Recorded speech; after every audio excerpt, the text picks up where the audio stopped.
Welcome to the sofa. I'm Sherry. I'm Bonnie, and this is the Sisters Hallmark Sip and Chat podcast. We're a couple of crown heads who love all things Hallmark. Hello, fellow crown heads, and welcome to week 3 of Hallmark's Countdown to Christmas. In this episode, we will be sipping Chilean monkey tail punch. You can find the recipe on our website, sistersipandchat.ca. Feel free to pause so you can make your own. This episode, we'll be chatting about this week's 5 movies entitled A Magical Christmas Village, Christmas Bedtime Stories, Lights, Camera, Christmas, Ghosts of Christmas Always, and A Cozy Christmas Inn. Okay, busy week. Starting with movie number 1, A Magical Christmas Village. This is starring Alison Sweeney as Summer, Luke McFarlane as Ryan, and Marlo Thomas, Vivian. Summer's mother, Vivian, sets out the cherished family heirloom, a decorative Christmas village, to enjoy with her granddaughter, and wonderful magic events ensue. So let's find out how this movie rates on our sofa rating system. But first, a quick explanation. Our custom sofa rating system includes a list of 20 Hallmark tropes broken down into 10 categories that will be determined how Hallmark is this movie. You can download the list from our website, sistersipandchat.ca. This movie earned 15 out of 20 sofas. The breakdown categories are town holiday celebrations, location, family and friends, big life changes, Christmas magic, and for a bonus 5 sofas, the highlighting a charity or charitable event for the annual toy drive and parade to benefit the hospital. All right. I love this movie and no big surprise because I have a village that everybody knows that we affectionately call Bonnieville. And I feel like they saw my videos of Bonnieville that I put out every, year when I set it up and decided to make a movie around it because that's sort of how it felt when I was watching it. And so, of course, I love the setting of the village and how they use the village and the little people, the daughter moving the little people around to tell the story, which made it a little magical, of course. I set mine up just so that the little people look like they're in motion. So it's not just stagnant buildings. I like to kind of create a story with my village too. But my buildings electrically light up, not by magic, at least not that I know of. Well, the entire family looks forward to your Bonnieville videos every year. We love to see what changes you made and what new additions you have. Mm-hmm. I did think that the concept of making a wish on a Christmas village was unique. Yeah. But almost like kind of voodoo dolls. That was creepy how the little girl moved them and that thing happened. That part was a little strange to me. However, the concept of making the wish on the village was a really cool concept. Yeah, I'm surprised she didn't mention to her mother, oh, by the way, because even after she realizes these are the little people that she's been moving around, and then they look exactly like how the 2 people in real life are dressed. She never tells anyone, oh, by the way. She just keeps it to herself, which I don't think most kids would do. I think that they would talk about it. But it was a very cute, cool little twist on the magic and village things. Right. Another architect in this movie. They having a thing about architects. They definitely love buildings this season because almost every movie now is having an architect, which is so funny. But I'm glad they appreciate the beauty of a small town, even though I live in a big city. I am also happy that they have increased the diversity in their movies. I'm really loving the inclusiveness we're seeing this year. Yeah. I do agree that we're definitely having an architect Christmas at Hallmark. That's true. I do think that there has been a lot of inclusivity, but sometimes you just have to take a minute to see how that is applied in the story because it's normal day-to-day life for us to see it out and now to see it in Hallmark. It's great to see. It is a different way to see their movies being presented. Well, I'm hoping that more and more it won't seem so jarring that it's different. It's just going to be the way it always is. Right. I really like that. I like that's how they do it. And this is not a Hallmark movie, but in Bridgerton, where they have a lot of mixed inclusivity there too. That's I really like that kind of push toward that in media for sure. And of course, one of the things I loved about this movie was the feather boas at Christmas. Like I thought that was so cute where she had the feather boas, she was all dressed up. I've never seen Christmas styled feather boas, but I just thought it was super cute, fun, girly thing to do. It was really cute. And it was really sweet that the mother, Vivian, believed so much in the magic of the village, which is why I thought it was odd that the daughter wasn't sharing that to have more believers come, but Mhm. maybe that would change the story. But the mother, Summer, clearly had a wonderful, loving support system. Yes, it definitely still came back to family, which is a obviously the backbone of Hallmark Christmas movies, and I certainly appreciated it. Movie number two, Christmas Bedtime Stories, starring Erin Cahill as Danielle, Steve Lund as Pierce, and Charlie Weber as Colby. Danielle shares special memories of her military husband, who is MIA and presumed dead, as told to her daughter through bedtime stories at Christmas time. Okay, let's find out how this movie rated on our sofa rating system. It got a 19 out of 20 sofas. So it hit a lot of those tropes there. And those are military might, town holiday celebrations, here comes the bride, location, location, location, family and friends, affairs of the heart, Christmas magic, and bonus 5 sofas for the toy drive charitable event. I really, really love that sweet moment that she had with her daughter sharing those stories about her dad. I'm sure that was really hard for both of them, but so Mhm. important for the little girl to keep his memory alive and feel close to him. I really like every time they went to that scene of, the past telling the story. Oh, it just grabbed at my heart. Yeah, I agree. Those were very sweet moments and a really sweet idea to do, particularly their whole relationship sort of surrounded Christmas. The daughter was born at Christmas. Like it was so connected to that time of year that it was Mhm. nice to connect all that into the stories as well. On the romantic side, I mean, it may seem a little less romantic, but I'm glad that she waited to ask her daughter about marrying the Pierce guy. I think that even though that maybe didn't seem like, the romantic thing to say yes right away to them, I thought that was really thoughtful of her to say, hey, this isn't just me. This is a family we're building with the three of us. So I really liked that part too. This story sort of felt like a sequel to a regular Hallmark movie to me. Instead of this build up between the relationship of those two, it was sort of was where did they go from the time that they became romantic? And then it kind of got a little bit mixed up for me. So, but I mean, I'm glad that they found each other and they sort of had this idea they had to figure out the rest of their lives together, because the initial meeting, that meet cute thing, was in the past. But then as the movie goes along, that gets a little bit changed. Right.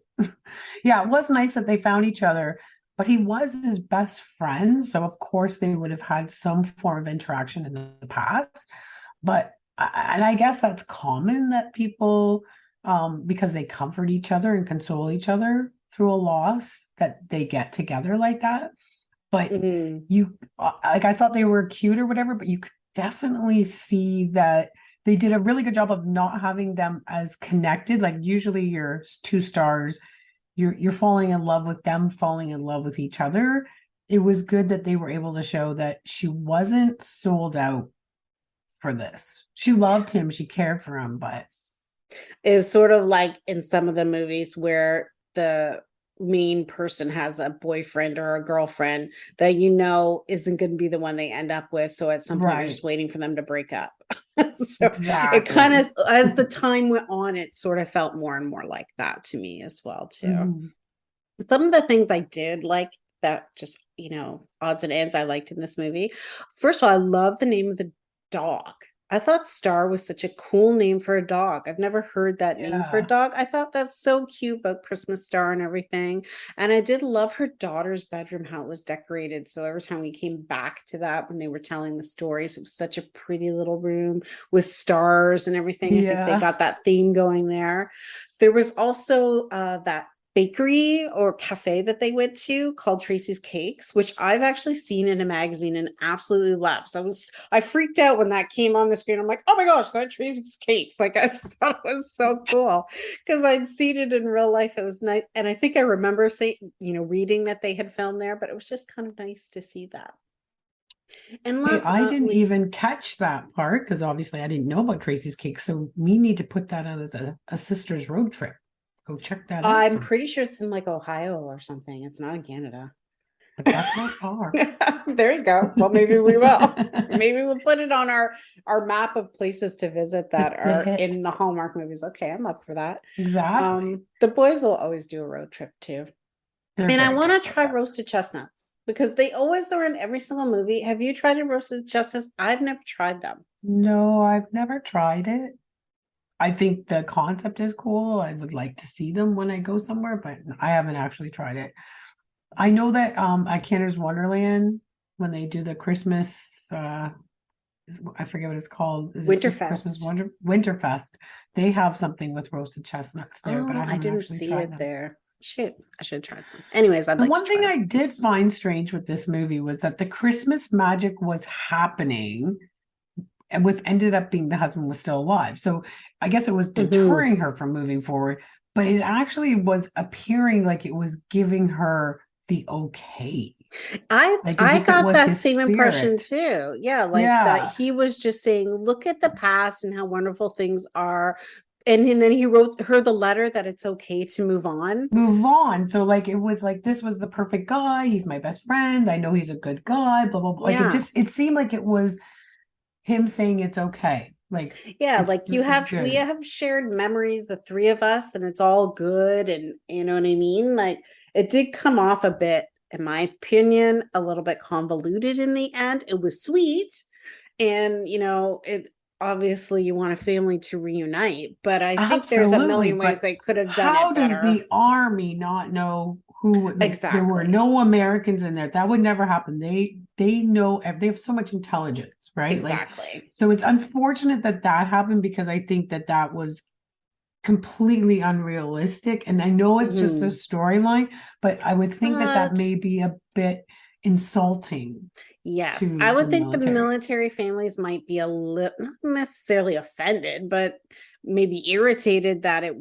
they didn't seem to do homework on this. Like, I know if someone was, released from prison somewhere in the world, so he is apparently was in Germany or something, that's where they would have flown the family there to see him. He would have had to be debriefed, and he certainly wouldn't have looked as well like he just was the 3 years before, as if no time had passed. He was in prison. He would look different. He probably would have been a little roughed up. You know what I mean? Like that part just Yeah, was a little bit probably a not. lot thinner, Yes. Yeah, that's what I right? mean. Like he was very healthy Yeah, looking for someone who'd been in a prison for 3 years. like it's a lovely ending for the family to come back together 100%. But like, I just, if she never went back to the military, like if they didn't put in that piece, Yeah. then maybe it could have worked. But the Yeah. fact that she actually went and asked and they said, no, there was no Americans, then I was like, okay, well. Yeah, And they then he could have was left that a little alive. bit more suspenseful. Yeah, you're right. It just, like I said, it just felt a little convoluted at the end, like they rushed and threw it all together instead of actually pacing it out a little bit better. And like you said, they didn't use the magic in the way I think they thought they were using the magic. Right. Okay, so let's go on to movie number 3, Lights, Camera, Christmas, starring Kimberly Sustad as Carrie and John Brotherton as Brad. Carrie's store is failing, but when a holiday rom-com movie starts shooting in her town, she has the chance to rekindle her love for costume design and maybe find love with Brad, the movie's beloved leading man. All right, let's find out how this movie rates on our sofa rating system. It earned 14 out of 20 sofas. The categories are town holiday celebrations, clash of the classes, location, location, location, family and friends, affairs of the heart, big life changes, and Christmas magic. You know, the main lead, Carrie, she's so talented. And I just felt really bad for her that she had to initially put off her dream because of obviously family issues, and how awesome this movie was, this great opportunity. I mean, the producer was kind of screwing her over a little bit with her business, buying the clothes and then wanting to return them or whatever. I would not have, and I also wouldn't have given up a job offer of a magnitude that she was offered after she did this movie for a relationship that was new and untested. But I really felt for her though, because it was sort of a push and pull for her career. So she starts off, she has a business that's failing. So she gets picked up by this movie to just for the clothes. Then they want to return the clothes, which she's already paying her bills with that. Then at least they see that she's such an awesome designer that she can stay on. And then he kind of messes with her head, this Brad guy, and screws her over for chances in the future. That, I really felt like she was kind of like, you know what I mean? Like Well, because she was a finally toy being trying to pulled. like take a risk Hmm. and get out of her comfort zone, and then blows up.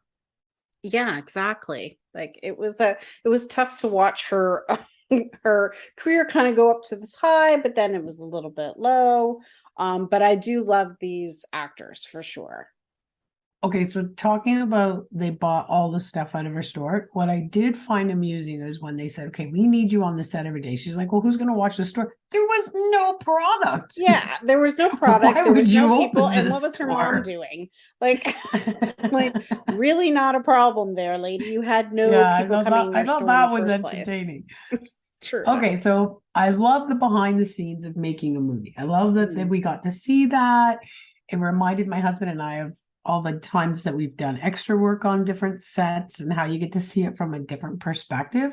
But it was also really cool because they took the time to teach us how the fake snow, because as you know, we watch these movies and check for fake snow, which obviously they were doing, but they showed us how they shoveled it right into place and how they made it with stuff. Like, so from a person who's interested in that side of a production, that was really cool for us.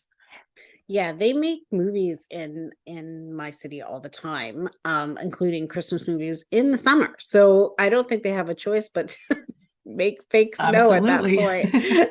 And it's always cool to hear about when they're making movies and filming in the city, and kind of waiting on social media to see what locations they're going to do it in, see if they turn up in the movie. I'm always like kind of keeping my eye out for that because they do film a lot in my city.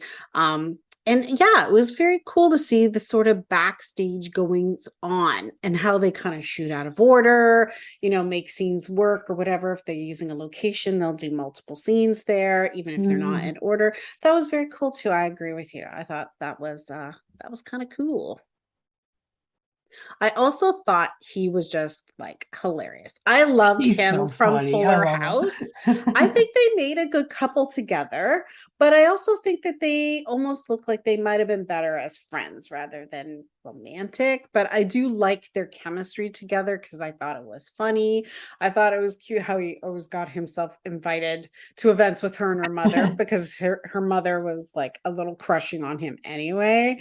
And then they had that really pretty dinner in the I guess in the backstage or whatever, and they had the beautiful tree there, and that was really sweet. I really did. That was my favorite romantic scene in the whole movie, was that dinner backstage that he built up for them. Oh, yeah, that was a really nice scene.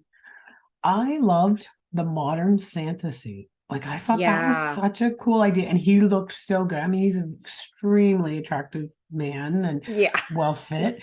But, like, I mean, outside of that, like, it was really, really well done. Like, her vision or whomever created that in real life, that vision was really cool. I really liked that a lot. And it's just nice to see some different aspects to things, not just always exactly the same, you know? I agree. I agree. Change Santa things is a up a little bit. character, and they made him, to suit the movie that was being filmed in the movie. The movie in the Exactly. movie. The only thing I didn't like was that when they didn't need all her clothes from her shop, they said, okay, we're going to return it to you for a refund, which I get was to show that, oh my gosh, now she's in more financial trouble. Like, I get that Yeah, part of the to give her a storyline. hiccup. Yeah. Yeah. But the TV production company seriously could have been able to donate the clothing to a shelter, which would have given them a charitable event store Yeah, on their there's no sofas waiting to charitable start. event in this one, which is Yeah, kind of surprising that very we didn't have surprising that there was anything. nothing. No, and Nothing. like thinking about a whole production company, I realize that lots of set pieces you would keep and reuse for another movie, but you would think there'd be certain things that they would hand out. Let's say they didn't eat all Yeah. their food that day, Hmm. as they always have the sets with food, that they would at least give that to the local shelter or whatever. But and maybe, obviously I'm sure others do, but in this particular story, they didn't hit that caring for others piece. So that part was the only I absolutely love both of these actors. So that was the only disappointing thing for me in that movie. I do think that's the only place that in the sense of the whole thing where they kind of failed. Yeah. All right, let's move on to movie number 4 then. Ghosts of Christmas Always, starring Kim Matula as Catherine, Ian Harding as Peter, Beth Leavell as Susan, Laurie Tanshin as Arlene, and Reginald Val Johnson as Roy. Catherine, the ghost of Christmas Present, and her fellow Christmas ghosts are on the case of an unusual unscrooging, which has Catherine reliving some of her own past memories. Okay, let's find out how this movie rates on the SOFA rating system. It earned a very, very good score of 19 out of 20 SOFAs. And the categories are town holiday celebrations, clash of the classes, location, location, location, family and friends, affairs of the heart, big life changes, Christmas magic, and the charitable event was the Christmas dinner food packages that for the needy that were handed out and the community center Christmas dinner. This was a really interesting concept on an old classic.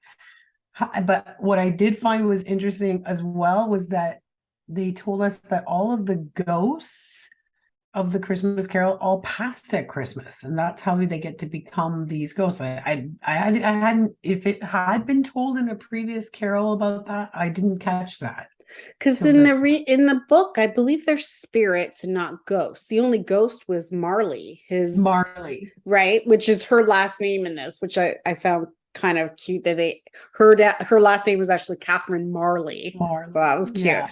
But yeah, so in the book, they're just spirits where they're like as if they just existed for this thing only. I agree with you. I think this was a good twist on that beloved classic storyline.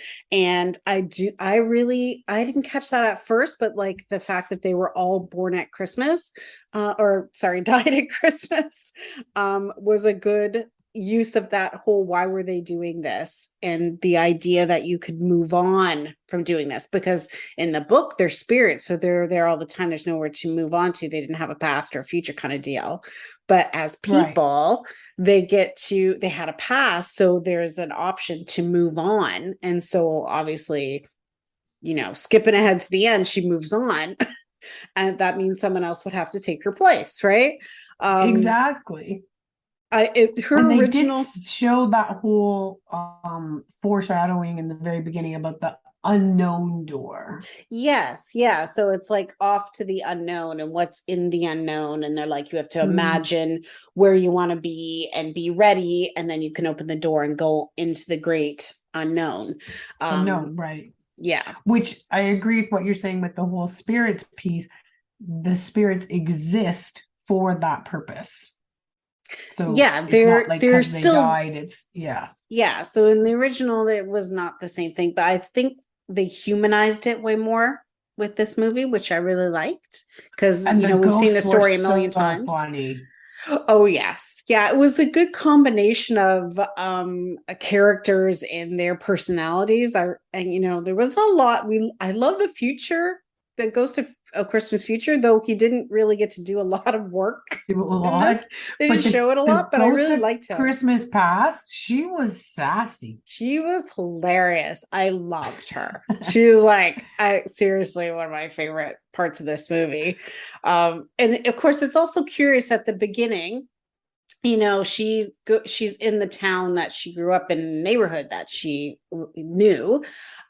She didn't know that's where she died because apparently they don't know that at until they move on or whatever.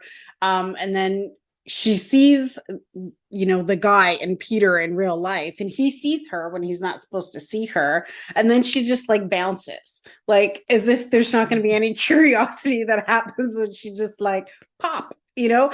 But I do love that that kind of built up this mystery, like, why could he see her? So right away, it's not just, you know, a Christmas movie. There's that piece of mystery that they weave throughout the story, which I love mysteries. So, you know, and mysteries with ghosts that are quirky and funny are even better. Yeah, my husband and I love the mystery in this one. So we were doing this whole guessing game. So I Mhm. watched it myself and he watched it the next morning. So then he keep running out to me and saying, okay, it's his mom.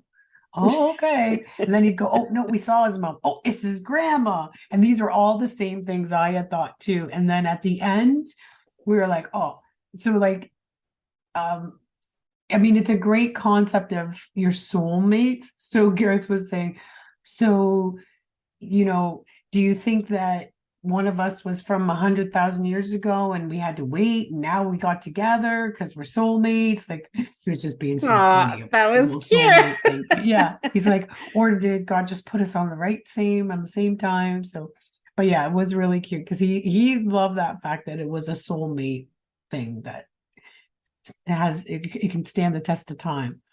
We did kind of guess ourselves, like, was she the grandma? Like what was up with that? That was good. You were just waiting at the end to hopefully find out that she was not, and thankfully she was not the grandma. It'd be very odd because Peter and Catherine were so cute and funny together. I loved their chemistry. It was like awesome. Like right away, you could tell there was that good chemistry between them. And I love when he was like, looks like he was talking to himself, like through the, you know, the other parts where he can see all the ghosts and no one else can. And he's just straight up talking to himself all the time. I thought that part was really well shot and very Shot. funny. It was funny. And I agree about the chemistry. It was wonderful. But let me tell you, it was concerning when we thought that it might have been his mom or his Yeah. grandma at the end. Like it Yeah, it was was like, very oh strange. boy. It was very strange that part where, like, yes, we're happy to find out she was just a friend and deserved, because such a wonderful person, she deserved that second chance at life.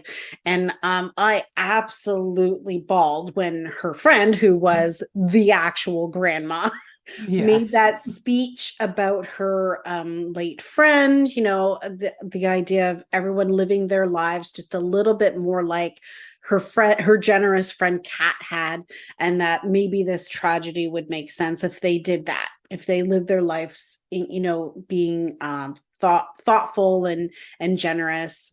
I just absolutely loved the ending of this movie. I thought it was so well done. I agree. And the name Frog Hollow Angel was so lovely. And it worked with both photos. Because Yeah, first it was cats and then they were able to switch it to the grandmother. So that was really, really well done. I completely agree. Okay, let's move on to movie number 5, our last movie for this week, A Cozy Christmas Inn, starring Jodie Sweetin as Erica, David O'Donnell as Andy. Erica is sent to Garland, Alaska during the holiday season to acquire a B&B that her boss desperately wants to purchase. An inn that also happens to be owned by Erica's former boyfriend, Andy. Okay, so how does this movie rate? This movie gets 17 out of 20 sofas. And the categories are town holiday celebrations, location, location, location, family and friends, affairs of the heart, big life changes, Christmas magic, and of course, the charitable event is Santa delivering presents to the children of the world. Literally.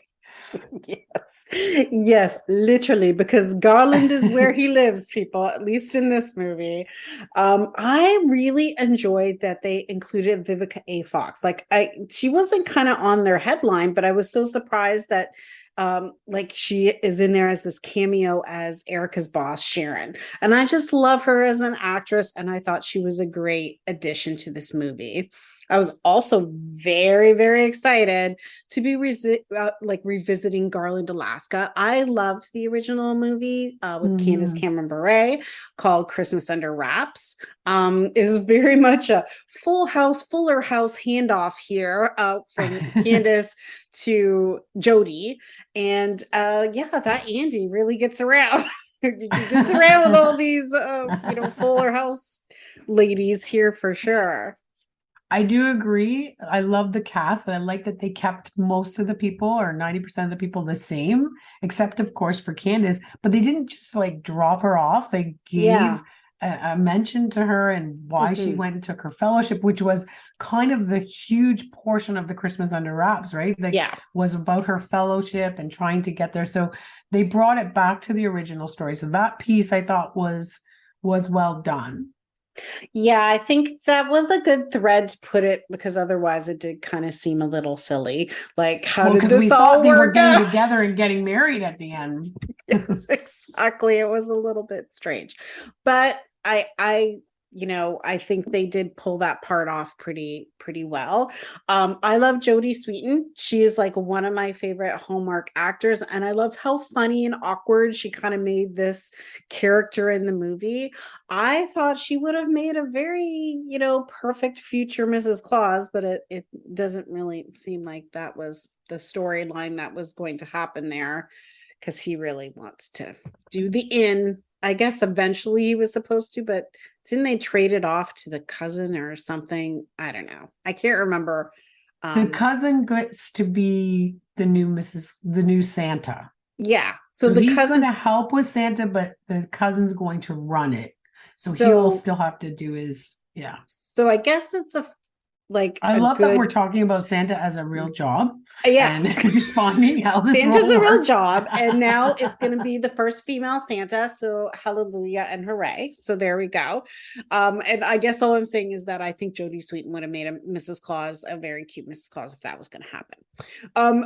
I thought the inn was cute.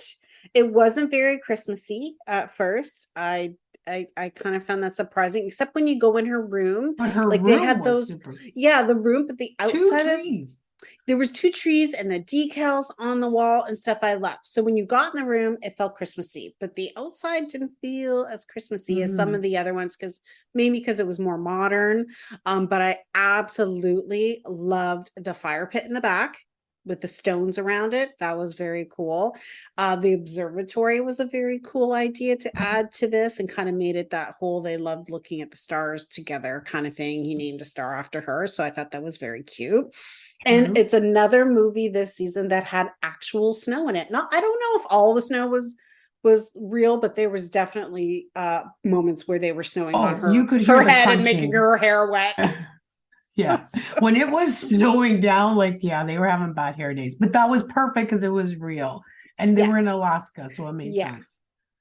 Hard to fake an Alaska snow. Exactly. This was a cute part 2 of a series. I could not lie. It was not my favorite. Yeah. But that's Garland for you. Dun, dun, dun. Yes, it is. All right. Okay. Well, that's all 5 movies. You want to have a little chat now about the drink that we made. And the name of it is just seriously cool. The Chilean monkey tail punch, which really sounds scary, but actually it wasn't that difficult to make. It wasn't cooking. This is a drink where you have to do a little bit of cooking with it. But then once you it wasn't very much prep time, cooking, a little bit of cooking, and then you chill it for most of the time. And I liked it. I thought the brandy was a little strong, but I did really like that kind of creamy coffee, cinnamony taste to it. I actually did like the brandy. It was good. I mean, with this cold, it's hard to, taste, but it was good. What I don't get, it was a very good drink. I would definitely serve it to guests coming for the holidays. I just don't know where the name comes from. So I looked it up online. So there's a couple of like whatever, I guess, rumors of what it is. And one was there was a bottle of the liquor had a monkey, the bottle was shaped like a monkey tail or something. Then there's another idea that the Chilean president had was drinking this drink and had some sort of interaction with a monkey. So I don't really think they know what the actual story punch, is. you think of like fruits and stuff. Yeah, And it didn't even agreed. have anything like that.